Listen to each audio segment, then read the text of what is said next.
आज का जो हमारा टॉपिक है वो बिल्कुल बेसिक सी चीज़ है जिसमें बच्चे बहुत गड़बड़ कर रहे हैं, तो इसलिए मैंने ये वीडियो बनाई है।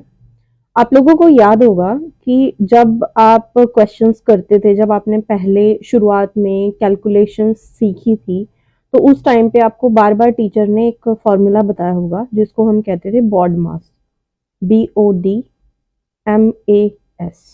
ठीक है?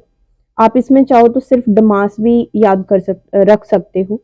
वैसे इस बॉड मास का क्या मीनिंग होता था कि एक सीक्वेंस यहाँ बताया गया है कि जो भी आपको मैथमेटिकल कैलकुलेशंस करनी है वो किस सीक्वेंस में करनी है। जैसे डी जो है वो ब्रैकेट्स के लिए आता है, ठीक है? ब्रैकेट्स आपको पता होगा, सबसे बड़ी ब्रैकेट होती थी, फिर एक मिडल ब्रैकेट होती थी, एक स्मॉल ब्रैकेट होती थी, ठीक है? इस तरीके से आपकी ब्रैकेट्स होती थी। तो जब भी हमें कोई कैलकुलेटिव पार्ट दे रखा है तो उसमें हम सबसे पहले ब्रैकेट्स को ओपन करते हैं। उसके बाद ओ है, ओ मतलब होता था ऑफ, ठीक है? फॉर एग्जाम्पल कुछ क्वेश्चंस ऐसे होते थे 12% ऑफ 100, ठीक है? तो अगर इस टाइप से कुछ है तो पहले हम ब्रैकेट्स के बाद हम ऑफ वाली चीज को लेके चलते हैं। नेक्स्ट आता है आपका डी, डी का मतलब होता है डिवाइड, ठीक है? और फिर है आपका multiplication, after that addition, and last one is subtraction, ठीक है? ये आपका सीक्वेंस होता है जिसमें आप सारी कैलकुलेशंस करोगे, ठीक है? अगर बहुत ज्यादा आपको नहीं समझ आ रहा है, मतलब बहुत ज्यादा नहीं याद रख सकते हो, बार बार सीक्वेंस नहीं याद रख सकते हो, तो आप डमास याद रख लो। और डमास में भी आपको बेसिकली क्या ध्यान रखना पड़ेगा कि डिवाइड मल्टीप्लाई को पहले सॉल्व करोगे, एडिशन सब्ट्रैक्शन को बाद में सॉल्व करोगे। बच्चे क्या करते हैं, पहले एडिशन सब्ट्रैक्शन कर देते हैं, बाद में डिवीजन मल्टीप्लीकेशन करते हैं, जिसकी वजह से उनका आंसर जो है वो बिल्कुल गलत हो जाता है।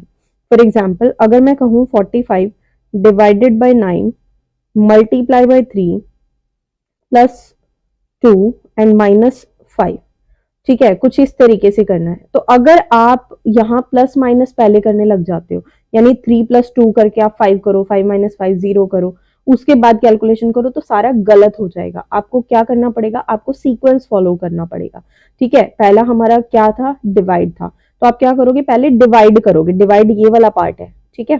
तो डिवाइड करो आप, ठीक है? डिवाइड करते हो तो क्या आएगा, 9 5 जा 45, मल्टीप्लाई बाय 3 प्लस 2 माइनस 5। पहले स्टेप में आपने सिर्फ और सिर्फ डिवाइड को सॉल्व किया है। दूसरे स्टेप में अगर आते हैं तो डिवाइड के बाद क्या था, मल्टीप्लाई, तो दूसरे स्टेप में आप सॉल्व करोगे multiply, okay? So you have to multiply 5 with 3, 5 3s are 15 plus 2 minus 5. Next, it's turn for addition. Addition, 5 plus 2 will be 15 plus 2 will be 17 minus 5. अब लास्ट जो स्टेप बचा वहां पे आपका रह गया है सब्ट्रैक्शन। तो इस तरीके से आपको कैलकुलेशंस करनी है, ये आ जाएगा।